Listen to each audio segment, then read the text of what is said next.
Welcome to another episode of F It, I've Got a Brain Injury. My name's Ken, and I'm here with Jesse. The idea of this podcast was to have a podcast for people with brain injuries, for people with family members who have brain injuries, for people who want to learn more about brain injuries. And I wanted to let it be known that me and Ken, the hosts, have brain injuries. So I apologize for my voice. And I also apologize for Ken's face. Thank God you can't see it. He has a face for radio. I have a face that would make a freight train take a dirt road. So sit back, relax, grab some popcorn, and enjoy.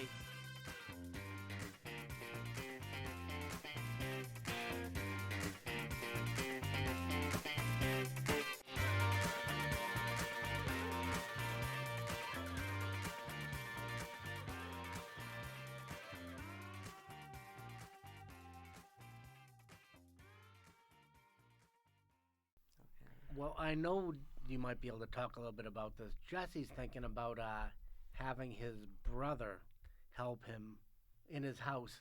Now, can his brother get any benefits out of this for him? I was told no to that. Well, it depends. What you're referencing is consumer-directed services. Under the TBI waiver, you can get home and community support services to assist with daily living skills in your home, whether that's housework or laundry and grocery shopping, or it can be personal care. So that's home and community support services under the TBI waiver. And that's different from a person who may want to hire a family member or a close friend.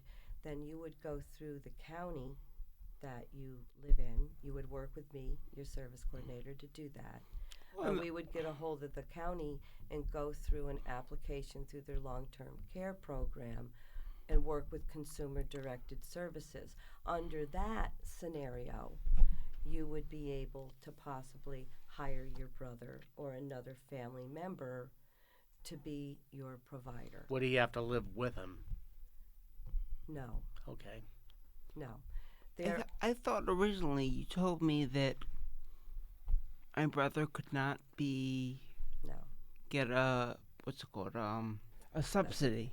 Oh, that's something different. I know what you're referencing. Right. One of the other services provided under the TBI waiver are housing subsidies, so that people can afford to pay their rent, and that's all income-based. And your service coordinator works with you on that too, to apply for that through the TBI waiver. You cannot rent an apartment from a family member. Oh, that's the provision there. I got it. Yeah, that's unrelated to what I was just talking about, which is consumer direct services. Is there any way around it? Like, is there... For the housing subsidy? Yeah, like, no. Well, what? Always looking for that runaround. Whoa! Hi, my brother has a girlfriend. What if we put the lease in her name, like as if she's leasing the property to me, not him? I think it'll depend upon who owns the property. Or is that like something illegal? Without a doubt, you're going to get audited right off the bat. They shouldn't have said. I mean, oh, Lord. Your local RRDC is listening. Oh, boy. Wendy, I've got a question for you. I've just gotten something from Social Security, and they want something that aides used to come, or the nurses used to come and do. They want to know all the doctors I go to. I've never seen anything like this. Social Security, well, people get either SSI very often or they get Social Security disability. Right. But Social Security does require people to provide information on their medical status. Right. I think it was like every 4 years they do that, unless you're in that Ticket to Work program, which we're not going to go down that road, Jess. Because this is I've never seen this before. This is a new one for me. They wanted to know everything. Well, they're trying to determine whether you still have a brain injury. That's what I'm Okay. getting, right? And Yeah. it is ironic because brain injury, unfortunately, is for life. Right. But you just need to fill out that paperwork again. A service coordinator, or do you have a trustee or a Yeah, my stepfather did it all for me. He's really Yes. good with computers So and things generally, like that. you rep payee. A lot of people will have a representative payee that manages their income and payment of bills and works with Social Security Administration on those kind of things. And it's usually the responsibility of that rep payee to gather that information and submit those forms. As a service coordinator, I've helped rep payees and other family members do that.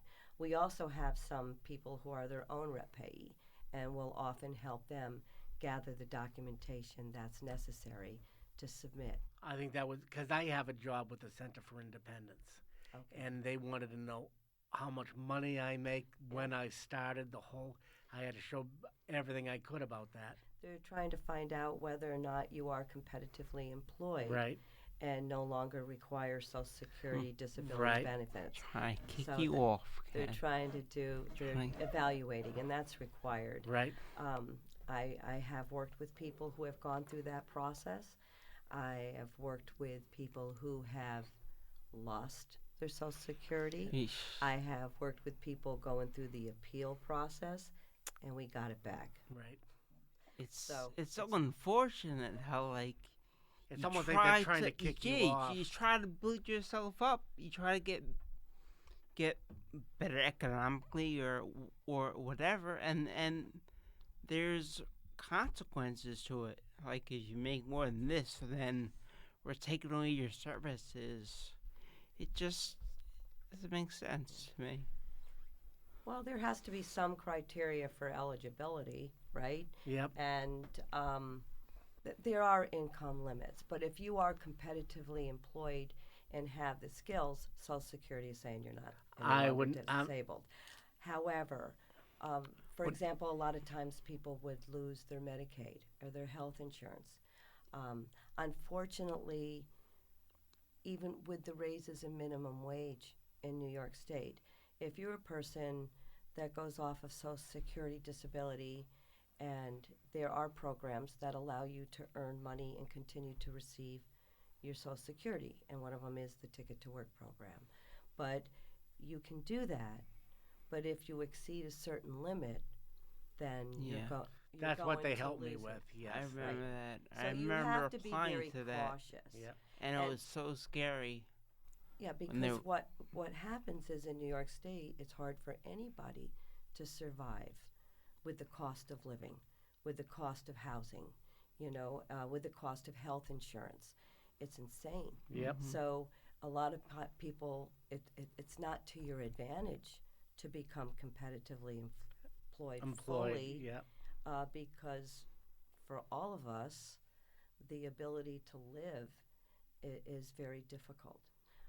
So also what happened to another individual that I worked with is that she did become successful and was competitively employed as long as she had a coach. And she was very successful.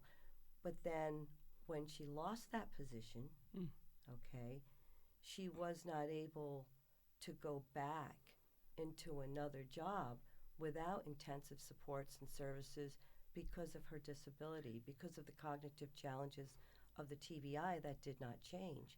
So she really still did need Social Security disability for income. She needed the supportive access VR in order to receive job coaching, to go out there and to be able to cope with retraining Right. in another position.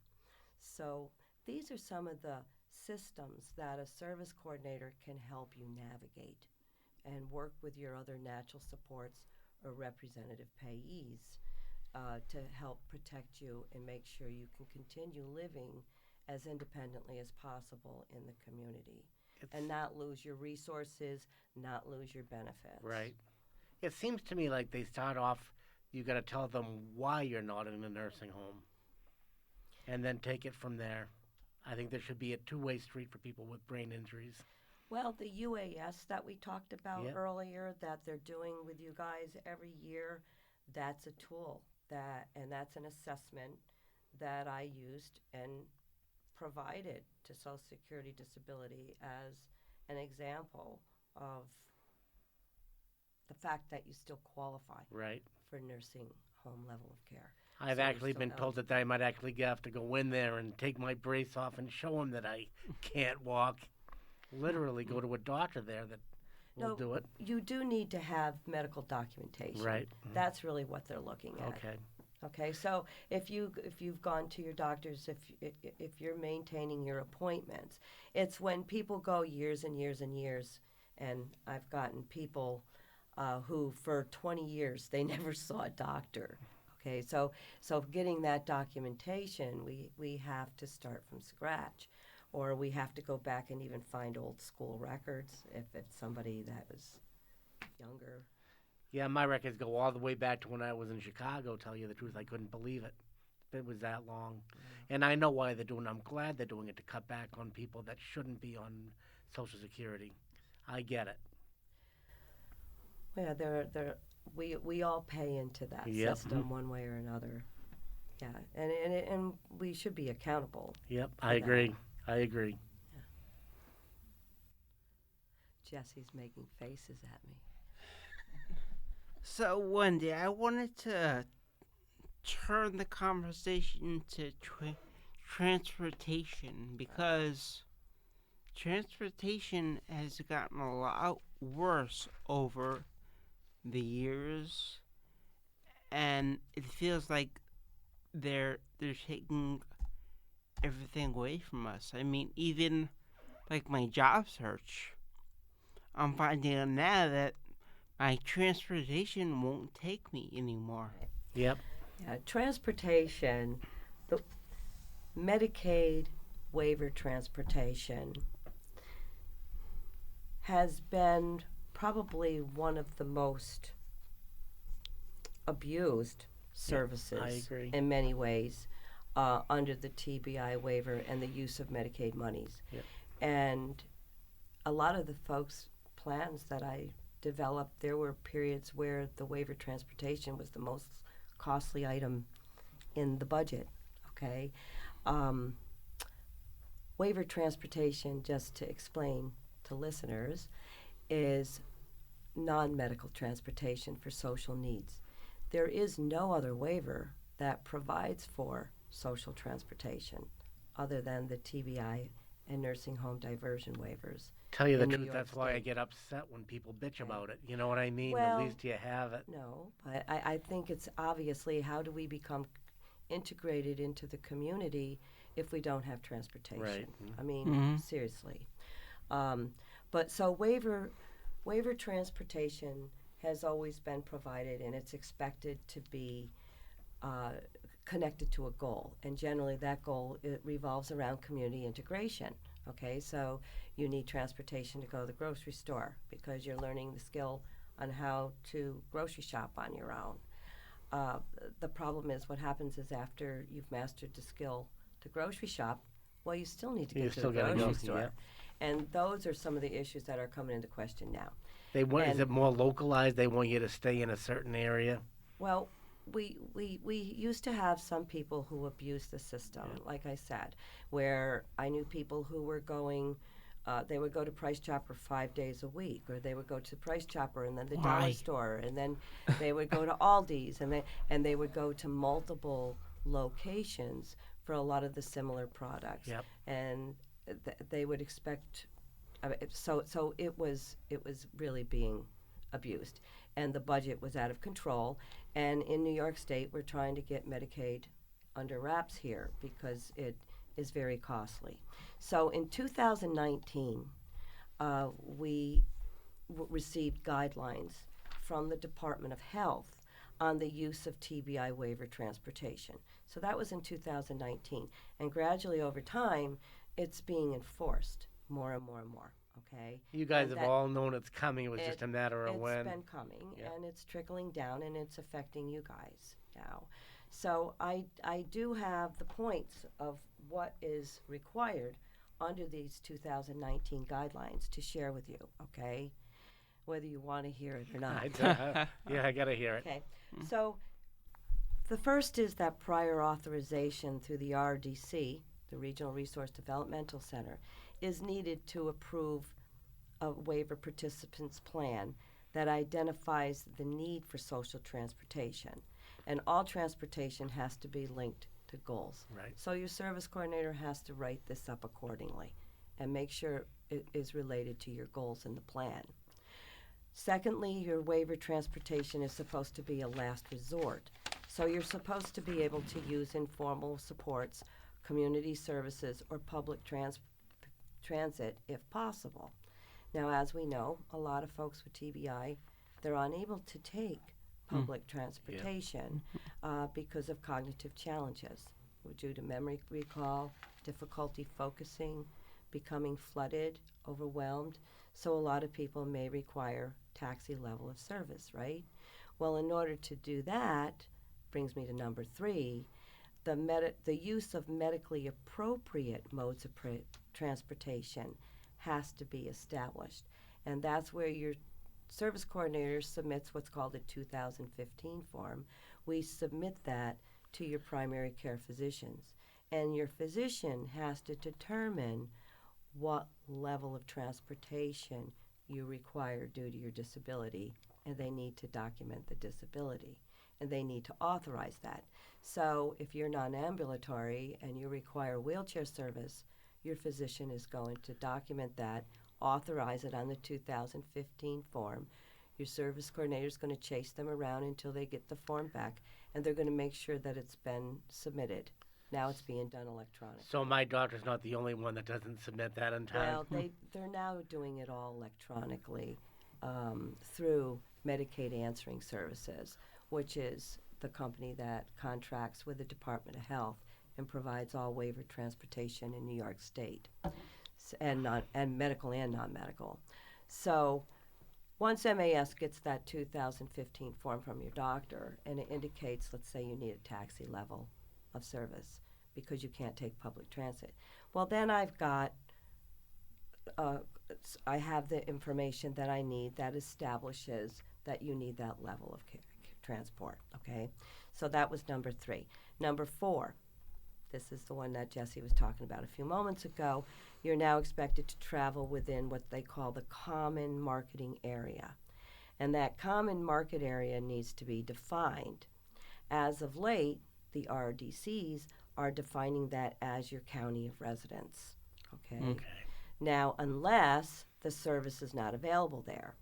So if you are going to want to go to the Altamont Fair and you live in Schenectady and the only fair in our area is in Albany County, then your service coordinator has to justify that, and then they will allow you, they will most often approve that. But everything, every address you go to now has to be prior approved. And that was crazy. You know, it's like you got to sit down and think to yourself, okay, where am I going to travel in the next year Which is of my impossible, life, yep. and provide those addresses and have them prior approved. So, yes, that the trips need to be pre-authorized. It needs to be approved by the RDC, and then it also needs to clear MAS, okay, because they're doing their checks and balances to make sure that they're in compliance as well with Medicaid. Trips are also expected to be combined, and any similar destinations you have in a short period has to be questioned. So you're not going to go to the grocery store 5 times. Right. You're going to go once a week, right? If you're going to the grocery store and then the pharmacy and they're within a mile of each other, you're going to try to do that in the same day. And a lot of that is just kind of common sense, okay? And your service coordinators are supposed to be paying attention to those things because we're the ones that are responsible to make sure that it is appropriate and judicious use of public funds, okay? So I did pull out the ruling in the 2019 guidelines, Jess, that was shared with me by the RDC that explains why waiver transportation is no longer being approved to allow people to go to work, which is something that I also am dismayed by. Do we have like a boo button in the back there? So the way it's written is that the duration of service should be specified in the participant's service plan for waiver transportation. Social transportation may be used to help initiate a new activity or skill for a participant. An individual may also use social transportation for reoccurring activity if it's detailed in their service plan. However, the time frame and frequency for using the transportation in this capacity must be outlined. There must be an articulated frequency and start and end point for using social transportation to achieve a specific goal. Once a specific goal is met, the service for that activity should be discontinued. What? If the participant has more than one goal in the plan that includes the use of waiver transportation, then they're expected to complete their needs tied to each goal in the same location, if possible, on the same day during the week. End quote. Isn't social supposed to be social? So, no. Let's say. Like, what if I wanted to go to Ken's house? Well, going to Ken's house is social. Yeah. But it's kind of far away, is what. But that's been approved. But now, where you're located is out of his county. Right. So now it's going to come into question where before you were approved for that. Right. Yep. Social transportation. If a person goes to church every Sunday, those type of things are not being questioned because you would have a goal in your plan that is indicating, that your community integration. You want to be integrated in community. You want to practice your faith. Okay, and I would think ongoing. like all social trips is a form of community integration. I agree, and I would argue that's the case with employment as well. But what I was just reading for you from these guidelines, and that's the way it's being interpreted right now, is that if you are developing a new skill or new activity, in this case, they're saying you're looking for a job. So if you want to look for a job, they'll provide you with waiver transportation so you can seek a job, go to interview, check it out. But then once you land the job and it's ongoing and you've met that goal, then they're going to pull out the service. And you've got to find your own way to get there. And you've got to find your own way to get there. And that's also very frustrating for me, okay? And the best we can do at this juncture is what we always do when we receive policies that we feel are a great barrier to your independence. We question them, okay? We work first with the RDC on the interpretation of the policy. I will write your plan to justify the employment goal and tying that to your community integration and sense of increased independence. That said, you as the consumer also have the right to appeal a decision by the RDC and request a meeting with them, and then take it further up the ladder within the Department of Health. You also have the right to use other community resources, which I was encouraging earlier, such as the Brain Injury Association of New York State, because they are specific to working on policy, okay, that affects people with their TBI, and they get involved, and they may have other contacts that can be helpful to you. How long is the appeals process? How long can it take? Well, that really varies, and it depends, because the first thing you would want to do is exhaust working with the RD directly. So you may request first a conference, and then that's not an appeal. An appeal has to be done, I think, within 60 days, and that's done in writing. And then the wheels of bureaucracy work at its own pace, and I could never predict So it could how take long 6 that months. could take. Right, yep. I mean, the woman whom I helped with Social Security disability services, the whole process took a year. But that was with Social Security Administration. With the RDC and Department of Health over something like this, I really don't know. I know that I've had situations in the past where it was questionable whether a person was still eligible for the TBI waiver, and they were going to be discharged. And I assisted a person in appealing that, and that went pretty quick. And the person actually continued to receive those services. It was overturned. Do the services continue during the process? Yes. Once your service plan has been approved, all services outlined in that service plan have to continue until there's any resolution. Like even with the conflict of interest right now, okay, technically, you need to have, you cannot be in conflict of interest by the time your current service plan expires. So let's say your service plan is always annual. So let's say it goes from September 1st of 2023 to September 1st of 2024. Your services are in place and cannot be altered technically without your consent until that expiration. Now, people who are in a conflict of interest, they need to resolve that conflict and not have that conflict of interest exist before the expiration of that plan, or the RDC is not going to approve a new plan, and you could lose your services, okay? Likewise, if you need an addendum, we didn't talk about addendums. Right, yep. Okay, life changes, needs change. A service coordinator is expected to develop addendums to the current service plan as needed at your request.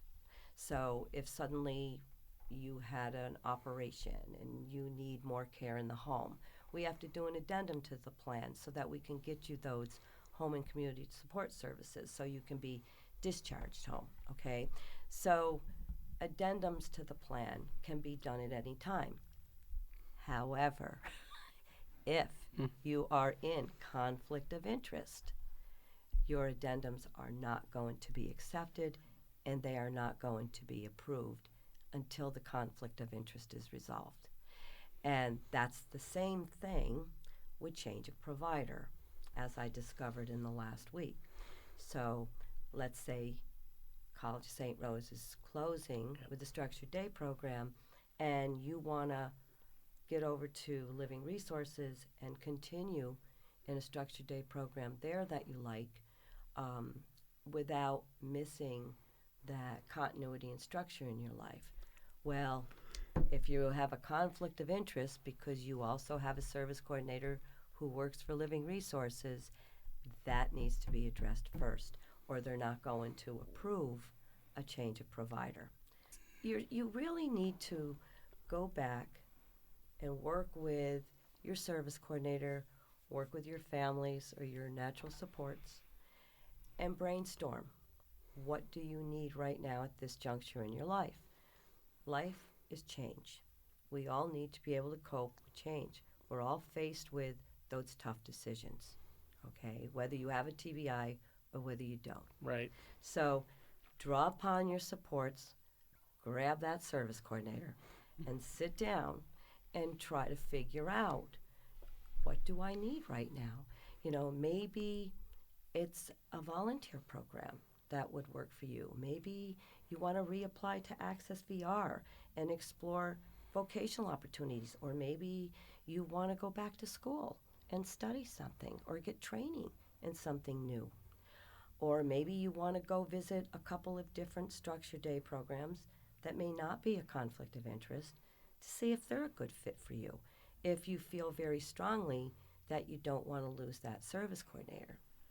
But maybe you have a service coordinator who retired, Jesse, Who might that be? who retired in the midst of COVID, but couldn't leave certain individuals she served for the last 10 to 18 years and decided to stay on part-time, but isn't going to be around forever, okay? And maybe if what they're developing in that structured day program at Living Resources really is going to meet your needs and where you're at right now, then that service coordinator can be replaced. Okay.